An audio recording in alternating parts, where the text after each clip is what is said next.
Yeah, thanks everybody for the applause.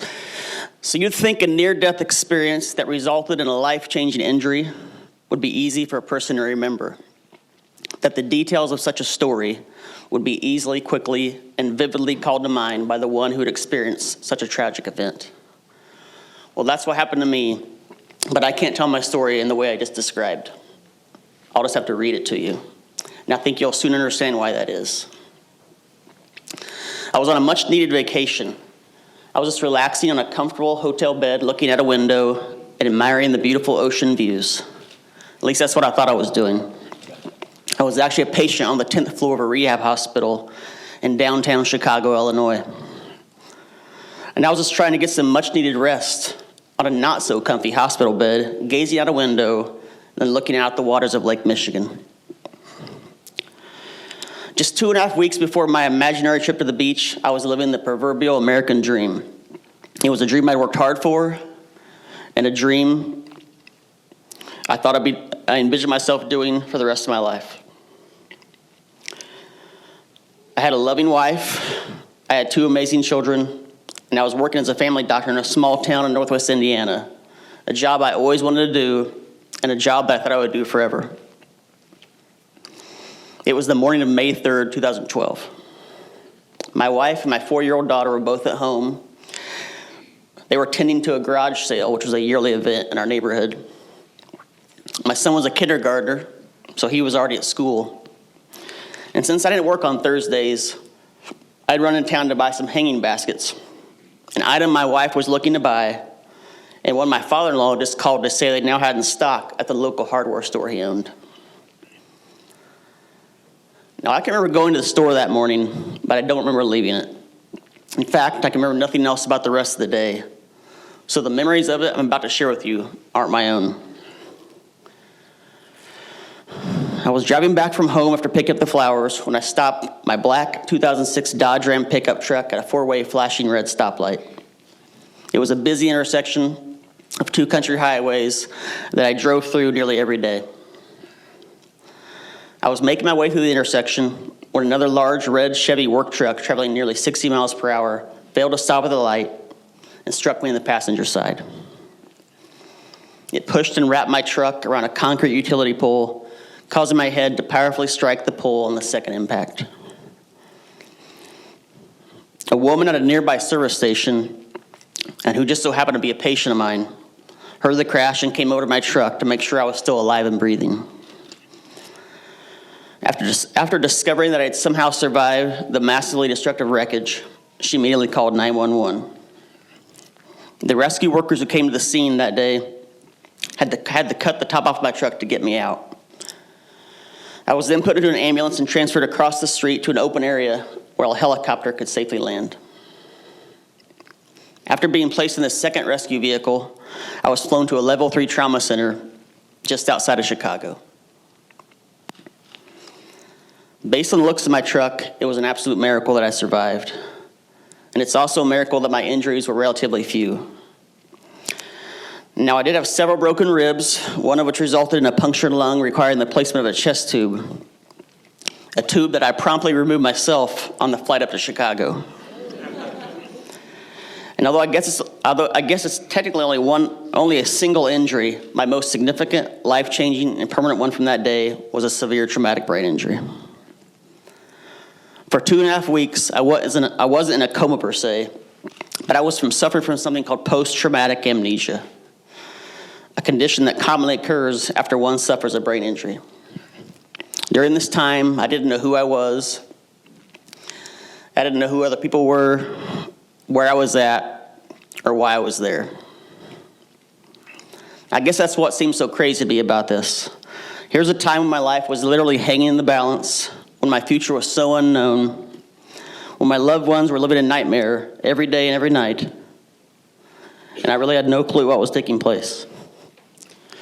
But my wife remembers everything, and she just tried to fill me in on what I'd missed. She said that I wasn't talking much, and I often had a blank stare at my face, like I was looking right through other people. She said when I finally did start to talk, I began to ask her a lot of questions about what was going on. She said she would answer me, even when knowing very well that I'd be asking the exact same question just a few minutes later. She said I would ask what other people were saying and how they were reacting when they found out what had happened to me. She said I would then ask to call these people on the phone and would often end up crying when I talked with them. This was all very tough for my friends and family to watch. And it was lasting so long that my doctors started talking about transferring me to a long-term inpatient rehab facility, a place they thought I might be for several more months, maybe even years. But miraculously, it was about the same time they started looking for a place to transfer me that I started to improve. I started to come around and become more with it, even enough to where I was able to go home and continue my therapy as an outpatient rather than going to another inpatient facility like they were originally thinking. Now, despite what my medical providers had been insistently telling me and my wife from the very beginning of my recovery about how when someone suffers a brain injury like mine, that they'd have to find a new normal, my goal when I returned home was to get back to who I used to be. So this meant I wanted to go back to my old job, to return to being a doctor, to continue taking care of my patients. That's why I asked that my rehab be targeted at making this happen, or giving me the greatest chance of making this happen. And amazingly, just after 5 months of intensive therapy, much to everyone's surprise, I made it back. I'd have to start using many of the new strategies that I just learned, which meant I was practicing medicine in a way that looked entirely different than I had before. I had to work at a much slower pace, which meant I was seeing a lot fewer patients. I required a much quieter environment and more privacy when at the office. Charting took a much longer time for me than it had in the past because of the OCD I now dealt with, having to relook over and over again at all the details of my patients' charts to make sure I wasn't missing anything. I had to focus on one thing at a time rather than depending on my ability to multitask, something I could easily do before, prior to my brain injury. To overcome my newly acquired memory problems, I had to take down many notes and jot down lots of reminders when seeing and taking care of my patients. Much unlike before, when my memory was a strength and I depended on it for so much of my job. And I had to rely on a lot more help from my nursing staff, something they were more than willing to do, and something I will be forever grateful for. But after just 3 years of this new and modified way of practicing medicine, I received some quite devastating news. My neurologist had me come in for an appointment and told me that I needed to retire. This was not in a few months, not in a few weeks, not even in a few days, but immediately. An MRI that I just had done showed evidence that my brain was starting to shrink, something he thought was due to my injury and was being accelerated by the type of work I was doing. He was concerned that this would continue to worsen and it may soon start causing problems with my ability to do my job.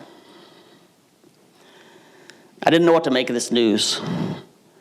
I'd planned on working as a doctor for many more years. I had no plan B. I had no backup. I started feeling all kinds of emotions that I just wasn't used to dealing with. Scared, confused, angry, bitter, incompetent, lost, sad, worried, anxious, depressed, purposeless, dumb, stupid, and embarrassed. But somehow, in the midst of all this turmoil, I began to find some hope. I started believing that there had to be something else out there for me to do. I just knew that God hadn't brought me back this far for nothing. I eventually felt like God was telling me that my new purpose was to simply tell other people my story. To tell my story of hope, of new life, of second chances, of countless miracles to others who might be going through a difficult time. People who just may be looking for some hope themselves. Because of the way God's been beautifully rewriting my story, I'm often asked, would you actually say now that you're thankful for your brain injury? Or thankful that you had a brain injury? And for the longest time, my answer to these people was an adamant and definite no. I wish it had never happened, and I wouldn't wish a brain injury on even my worst enemy. But I've been able to gain a new perspective on all that's taken place in my life. And because of this changed perspective, my answer to this question has changed as well. It's an answer that is found at the end of a goodbye letter that I recently sat down and wrote to my brain injury. Dear brain injury, I know it's going to sound crazy for me to say this to you, but I'm starting to think you might have changed my life for the better. You see, before I met you, I really thought I was something. I thought I had a good hand on my life and could deal with most of the things thrown my way. But after you showed up, it was a much different story. I couldn't do it all anymore.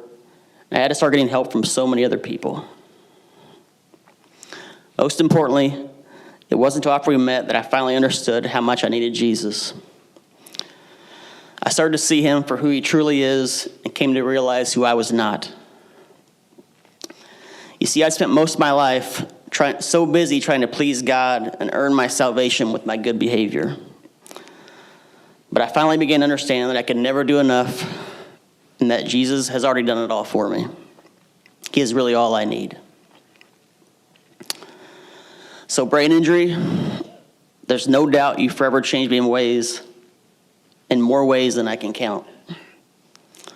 But I think I'm actually glad we had the chance to meet because I believe you're a way for me to find the real Jesus. And he has changed me in more ways than he ever could have.